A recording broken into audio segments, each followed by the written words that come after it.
তৈরি হয়ে নিন। শত্রুকে কখনো আদমরা করে ফেলে রাখা উচিত নয়।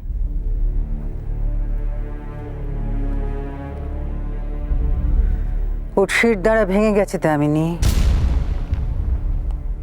এখন আমাদের আর বিশেষ কিছু করার নেই, শুধু অসহায় দুর্গার ছটফটানি দেখা ছাড়া। বড় নাটকটাই তো এখনো বাকি আছে,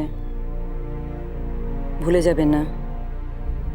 পথের কাঁটা নির্মূল করে দামিনী রায়চৌধুরী আবার আগের মহিমায় সম্রাজ্ঞীর সিংহাসনে বসার আগে পর্যন্ত আপনার কিন্তু ছুটি নেই।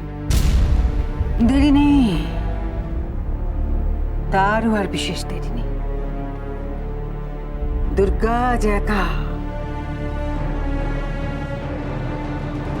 একে একে ও নিজের স্বামী, সংসার, আপনজনের কাছ থেকে দূরে, আরো দূরে সরে যাবে দামিনী। তোমার পথ ক্রমশ মসৃণ হবে, রূপম তোমার হাতের পুতুল হয়ে যাবে। আর দুর্গা, কি হয়েছে দুর্গা? কই বাবা, কিছু হয়নি তো? না, তোমরা কি দুর্গার ব্যাপারে বলছিলে? না বাবা, দুর্গা ভারী ভারী অস্থির হয়ে পড়েছে, দিক ভ্রান্ত হয়ে যাচ্ছে ও।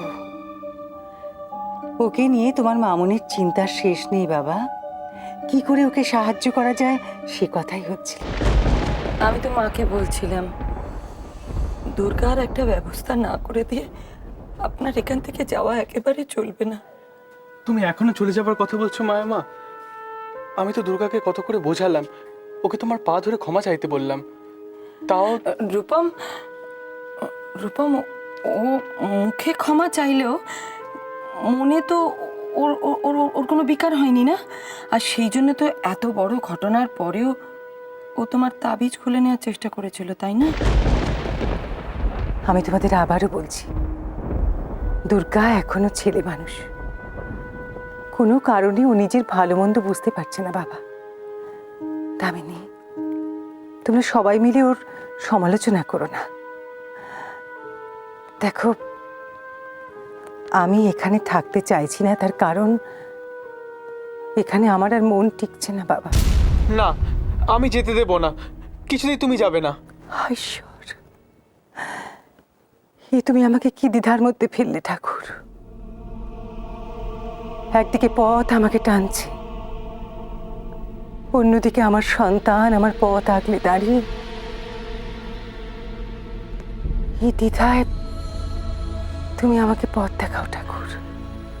সন্তানের কথা উপেক্ষা করে আপনি চলে যেতে পারবেন না, এ আমি জানি। না, এভাবে কোনো সিদ্ধান্তে পৌঁছানো যাবে না বাবা। আমাকে এক্ষুনি একবার মায়ের মন্দিরে যেতে হবে রূপম। মায়ের সামনে ধ্যানে বসলে মা আমাকে ঠিক আমার পথ দেখিয়ে দেবে। তুমি মায়ের মন্দিরে যাচ্ছ? আমিও যাব তোমার সাথে। তুমি যাবে রূপম? হ্যাঁ, আমি মায়ামার সঙ্গে মন্দিরে যাব। মায়ামা যদি মন্দির থেকে না ফেরে, ওখান থেকে পালিয়ে যায়, না না, আমি যাব। আমি এক্ষুনি তৈরি হয়ে নিচ্ছি। মায়ামা, আমি যাবো তো তোমার সাথে মন্দিরে। বেশ বাবা, তুমি যখন চাইছো তখন। মামুনি, আমি যাই। যাও বাবা, যাও, দেরি করো না।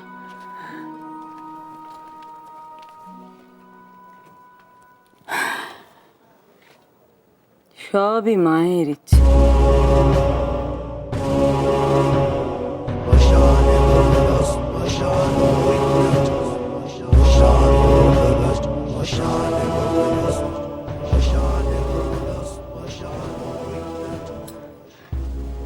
মা, তুমি আমাকে যখন যা ইঙ্গিত দিয়েছো আমি তো অন্ধের মতো পালন করেছি মা। আমি আমি কিছুই বুঝি না মা।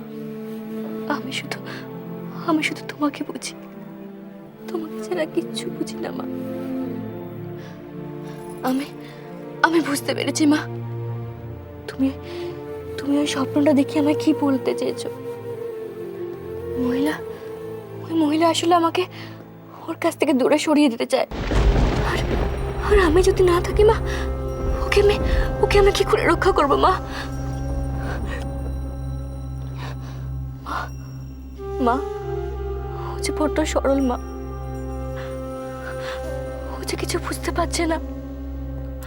ওই মহিলার কত বড় ক্ষতি করে দেবে মা, বুঝতে পারছে না মা। ও তবু ওই মহিলাকে ও নিজের মায়ের আসনে বসিয়েছে মা। অনেক বড় ক্ষতি হয়ে যাবে মা, ওর অনেক বড় ক্ষতি হয়ে যাবে। আমি এখন কি করবো মা বলো? আমাকে বলে দাও না মা, আমাকে বলে দাও। যেভাবেই হোক আমাকে ওর এই ভুল ভাঙাতেই হবে মা, ভাঙাতেই হবে। তুমি শুধু আমার সহায় থেকো মা, আমার সঙ্গে থাকো। আমি যদি কোনো ভুল করি মা, আমাকে তুমি শুধরে দিও মা। আমার নিজের প্রাণ থাকতে আমি কখনো ওর কোনো ক্ষতি হতে দেব না মা, কোনো ক্ষতি হতে দেব না। তুমি আমার সঙ্গে থাকো মা, আমায় শক্তি দাও, আমায় শক্তি দাও মা, আমাকে শক্তি দাও। সে কি উনি আজকেই চলে যাবেন? হ্যাঁ, সেরকমই তো শুনলাম। চাপ বাবা, যেটুকু আশা ছিল সেটুকুও গেল। এবার মনে হচ্ছে এই বাড়ি থেকে আমাকে পার্ট উঠিয়ে দিতে হবে। বাবা, বাবা তুমি প্লিজ কিছু একটা করো। কি করবো বলতো? কতটুকু ক্ষমতা আমার? তুমি কিছু একটা করো যাতে মায়া মা থেকে যান, ওনাকে আটকাও যেভাবে হোক। হ্যাঁ বাবা, আপনি যদি কিছু বলেন তাহলে নিশ্চয়ই আপনার কথা শুনবেন। কোন মুখে বলবো বলো তো? চোখের সামনে ওনার অপমান দেখতে পাচ্ছি, কোনো প্রতিকার করতে পারছি না। বাড়ির লোকেরা কোনো কথাই শোনে না। কোন মুখে ওনাকে আমি অনুরোধ করব? যত নষ্টের গোড়া ওই দুর্গা। অমন করে বললো না, অবুঝ মেয়ে, কি করছে ও জানে না। আমারও অবাক লাগছে, দুর্গা যবে থেকে এ বাড়িতে এসেছে ও কিন্তু একটা কথাই বলে আসছে যে মা দুর্গা ওকে পাঠিয়েছেন রূপমকে রক্ষা করার জন্য। সেই দুর্গা এত বড় বোকামিটা কেন করছে আমি বুঝতে পারছি না কিছুতেই। ওই বুদ্ধি শুদ্ধি না থাকলে যেটা হয় সেটাই ও করছে। শেষ পর্যন্ত একটা আশার আলো দেখা গেছে। আশা? মা কিসের আশা? আমি যোগমা আমাকে বুঝিয়ে সুঝিয়ে একটু নরম করতে পেরেছি। মামনি তুমি সত্যি বলছো? মানে উনি এখানে থাকতে রাজি হয়েছেন? সেটা এখনো বলেননি, তবে ভেবে দেখবেন বলেছেন। উনি জয়ন্তীর গুরু বোন। এই সংসারটার উপর ওনার অদ্ভুত একটা টান আছে। তুমি দেখো, আমাদের ভাসিয়ে দিয়ে উনি চলে যেতে পারবেন না। সেটা এখনো জোর দিয়ে বলতে পারছি না, তবে মা বলেছেন উনি একবার মন্দিরে যেতে চান, দেবীর সামনে ধ্যানে বসবেন, তারপর উনি ওনার সিদ্ধান্ত জানাবেন। জয় মা দুর্গতি নাশিনী, জয় মা বিপদ তারিণী। মা যোগমায়া যেন নিজের মতটা পাল্টায়। মা আমাদের এই দুর্দিনে যেন আমাদেরকে অনাথ করে না যেতে পারে। ভগবান, দেখো দেখো দেখো দেখো। মা, উনি কি একাই যাবেন মন্দিরে নাকি তুমি? উনি রূপমকে সঙ্গে নিয়ে যেতে চান। বাহ বাহ বাহ, এ তো খুব ভালো কথা। রূপমের ওপর ওনার এমন একটা টান তৈরি হয়েছে না, সব সময় রূপমকে কাছে রাখতে চান। তিতলি, যাও গিয়ে রূপমকে তৈরি করে দাও, যাও। আচ্ছা।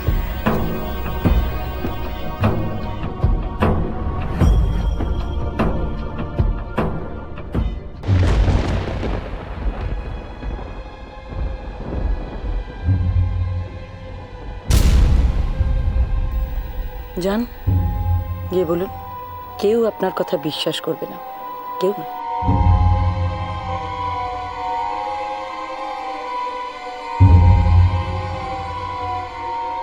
একটা কথা আপনাকে বলি, বলতে পারেন পরামর্শ দিচ্ছি।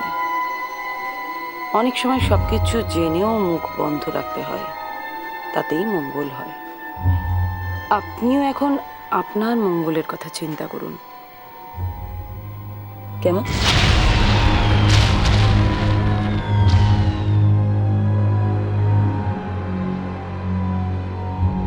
থাক দুর্গা, আর কিছু বলো না। তুমি নিজে ভালো না চাও, তাবিজ করতে না চাও, করো না।